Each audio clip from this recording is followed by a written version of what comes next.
भरी जवानी में अपना ही मुंह काला करना, ये अत्यंत दुख की बात थी। ये तो वो समय होता है जब हर लड़की को सुंदर दिखने की चाह होती है, पर इस दुनिया में बैठे एक से बढ़कर एक हवस के भूखे दरिंदों से बचने के लिए राजकुमारी को यही कृत्य उचित लगा।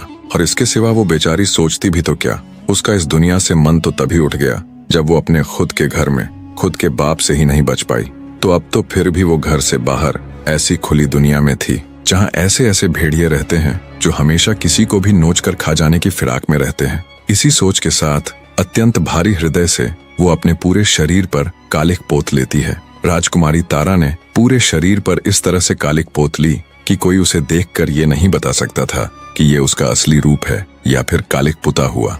वो ऊपर से नीचे तक अब एक क्रूप स्त्री नजर आ रही थी। राजकुमारी तारा ने जब इस हुलिये के साथ पानी में अपनी परछाई देखी तो वो भी खुद को नहीं पहचान पाई। अब जब राजकुमारी को पूरी तरह ये यकीन हो गया कि उसे कोई नहीं पहचान पाएगा, अब उसे किसी से कोई खतरा नहीं है, तो वो अपनी ससुराल जाने का निश्चय करती है। राजकुमारी ने सोचा, कहीं और भटकने से बेहतर तो यही है कि प्रतापगढ़ ही जाया जाए। कम से कम वहां अपने पति को तो रोज देख लिया करेगी। अब उनके सिवा इस दुनिया में उसका है ही कौन। हाँ, ये अच्छा विचार है। इससे मैं उनके पास भी रह लूंगी और अपने परिवार की सेवा भी कर लूंगी और किसी को कुछ पता भी नहीं चलेगा कि मैं कौन हूँ, और ना ही मुझे किसी को यह घिनौना सच बताने की जरूरत पड़ेगी। इन्हीं विचारों के साथ राजकुमारी तेजी से अपनी ससुराल यानी प्रतापगढ़ की ओर बढ़ रही थी। तभी उसे रास्ते में एक गाड़ीवान दिखाई दिया। राजकुमारी तारावती कुछ धन के बदले उसकी गाड़ी में बैठ गई। शाम होते होते राजकुमारी तारावती प्रतापगढ़ पहुंच जाती है। जब वो महल के मुख्य द्वार पर जाती है तो पहरेदार उसे रोक लेते हैं। काली कलूटी बदसूरत स्त्री को देख बोहें चढ़ाते हुए पहरेदार बोले, कौन हो तुम और अंदर कहाँ चली जा रही हो?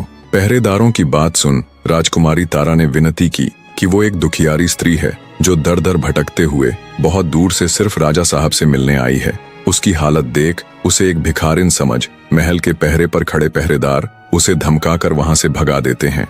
राजकुमारी तारा का दिल दहाड़े मार मार कर रो रहा था। कितनी ही मुश्किल से, कितनी ही उम्मीदों के साथ वो यहाँ आई थी। राजकुमारी तारा इतनी दुखी थी कि वो किसी कुएं में कूदकर अपने प्राण त्यागने की सोच रही थी।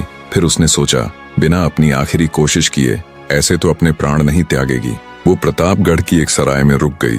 उसने निश्चय किया कि कल सुबह फिर से अपने ससुर यानी राजा महाराज से मिलने की कोशिश करेगी। जैसे ही सुबह होती है राजकुमारी तारा फिर से राजा महाराज से मिलने का प्रयत्न करती है, पर कल शाम की ही तरह पहरेदार उसे वहां से भगा देते हैं। अंततः राजकुमारी ने निर्णय किया कि वो महल के बाहर ही राजा की प्रतीक्षा करेगी।